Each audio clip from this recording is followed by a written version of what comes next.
Assalamualaikum warahmatullahi wabarakatuh. Bismillahi wahdah.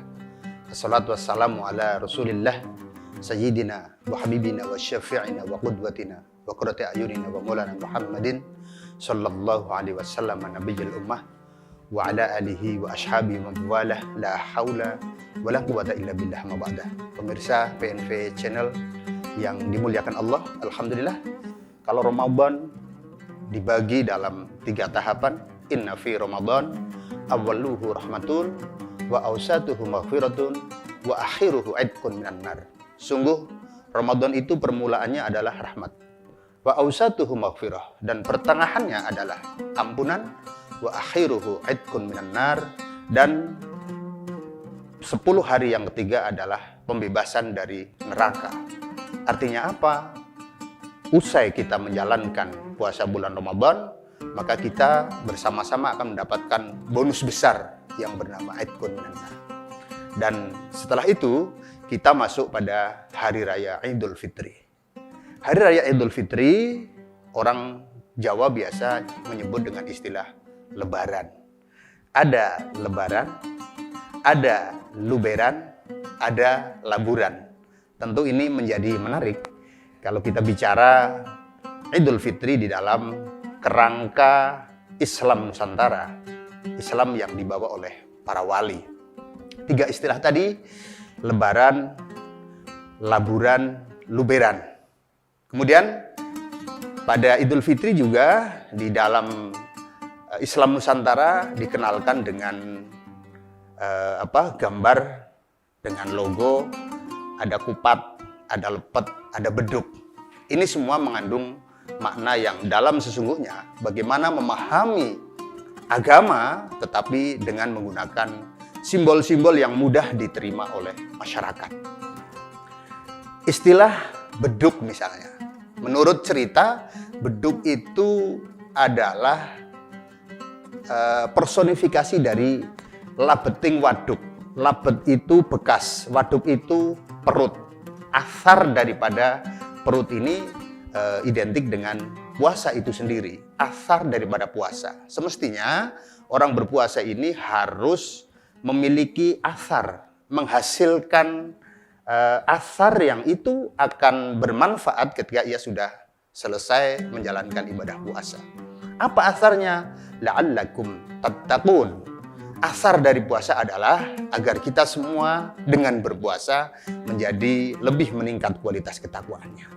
Kemudian ada istilah kupat. Di Jawa itu ada istilah kupat, simbolisasi Idul Fitri dengan istilah kupat. Kupat itu dari kata ngaku lepat.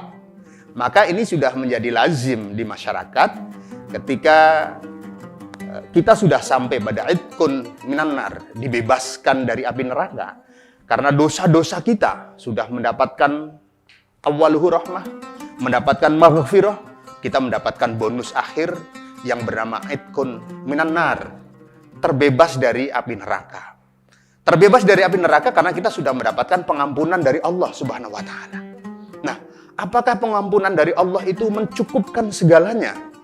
Nah, inilah yang kemudian dosa kita kepada Allah terhapus sudah dengan ibadah puasa, dengan qiyamul lail. Man shoma ramadhana imanan wa ihtisaban ghufira lahu ma taqaddama min dzambi. Siapa saja yang menjalankan puasa bulan Ramadan atas dasar keimanan dan semata-mata mengharapkan ridho Allah, maka akan diampuni dosa-dosa yang telah lalu. Wa man qama ramadhana, dan siapa saja yang mendirikan bulan Ramadan. Qama Ramadan ini untuk mengistilahkan qiyamul lail fi Ramadan, imanan wa ihtisaban, atas dasar keimanan dan keikhlasan semata-mata mengharapkan ridho Allah, ghufira lahu ma taqaddama min dzambi, maka akan diampuni dosa-dosa yang telah lalu. Urusan kita dengan Tuhan sudah dibersihkan dengan menjalankan puasa Ramadan, dengan qiyamul lail Ramadan. Tetapi urusan kita dengan sesama manusia, dengan hak Adam, inilah yang kemudian ada tradisi yang luar biasa, tradisi saling memanfaatkan. Ini tentu berawal dari doa, ja'alanallahu wa iyyakum minal aidina wal faizin kullu amin wa antum bi khair. Ja'alanallah, semoga Allah Subhanahu wa taala menjadikan kita semua dengan puasa kita, dengan qiyamul lail kita, dijadikan apa? Minal aidina wal faizin. Minal aidin, dari golongan orang-orang yang kembali. Aidin ini ada ya'udu, orang yang kembali pada kondisi di mana kama waladathu ummu, sebagaimana kita dilahirkan oleh ibu kita, kembali hadir bersih tanpa dosa, kembali hadir tanpa celah. Inilah kondisi yang disebut dengan fitrah minal aidin wal faizin, dan karenanya kita termasuk golongan orang-orang yang beruntung. Kalau di Jawa itu ngaturaken sugeng riyadin sedaya lepat nyuwun pangapunten, mengucapkan selamat hari raya Idul Fitri, seluruh kesalahan mohon dimaafkan. Inilah yang dimaksud dengan membersihkan dosa sesama Adam, karena dosa kita dengan Allah sudah Allah ampuni sepanjang dua hal tadi itu, imanan wahtisaban. Tinggal kita sesama manusia untuk istighlal. Maka ada istilah halal bihalal. Ini sebenarnya tidak berasal dari kosakata bahasa Arab, tetapi sangat-sangat familiar di negara kita. Halal bihalal, halal dengan halal, bersih dengan bersih, baik dengan baik. Itulah esensi daripada Idul Fitri.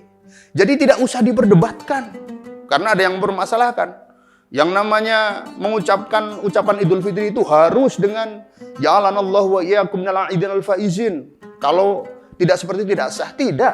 Intinya prinsipnya kita saling menghalalkan atas sesama, atas segala kesalahan kekurangan yang kita perbuat.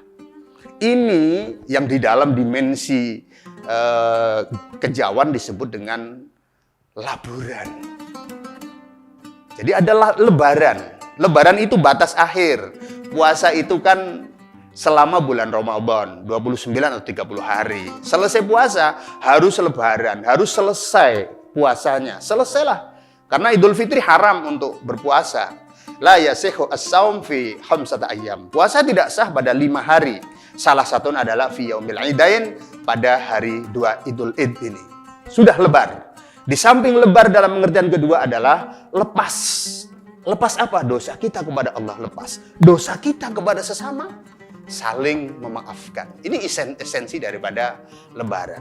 Idul Fitri ini juga dekat sekali dengan, kalau tadi kita bicara kupat, ngaku lepat, lebar. Selesailah urusan kita. Yang kedua, laburan.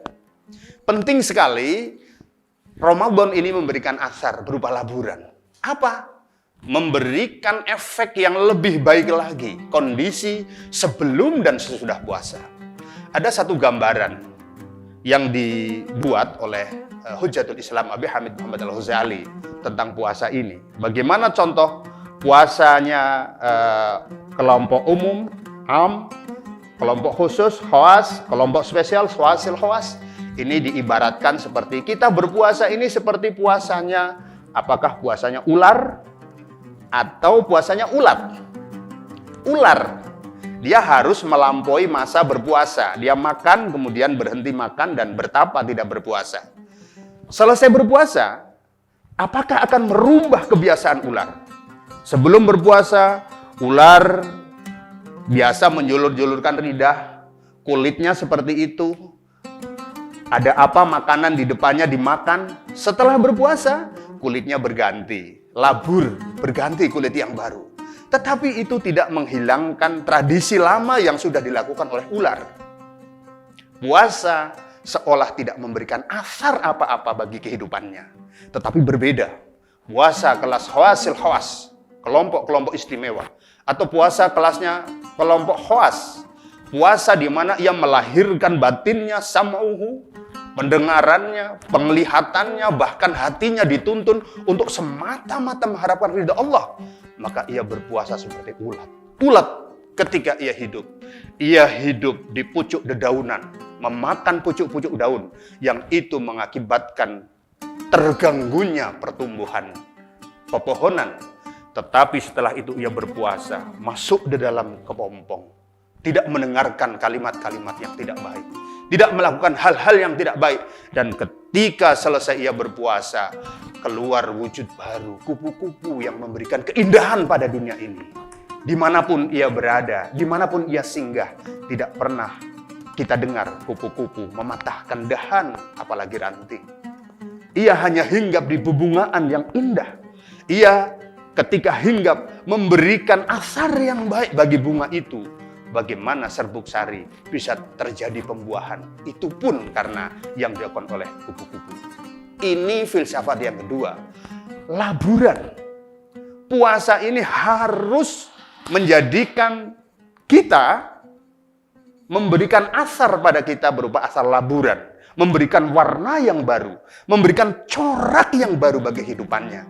Dimanapun, dalam posisi apapun, ia akan memberi manfaat. Memberi rasa damai, memberi rasa bahagia bagi semuanya. Dan esensi filsafat yang ketiga adalah luberan. Orang berpuasa, ia terbiasa untuk hidup dalam keadaan perut lapar, tubuh lemas. Maka setelah ia berpuasa, asar yang paling dapat dirasakan ada luberan tadi.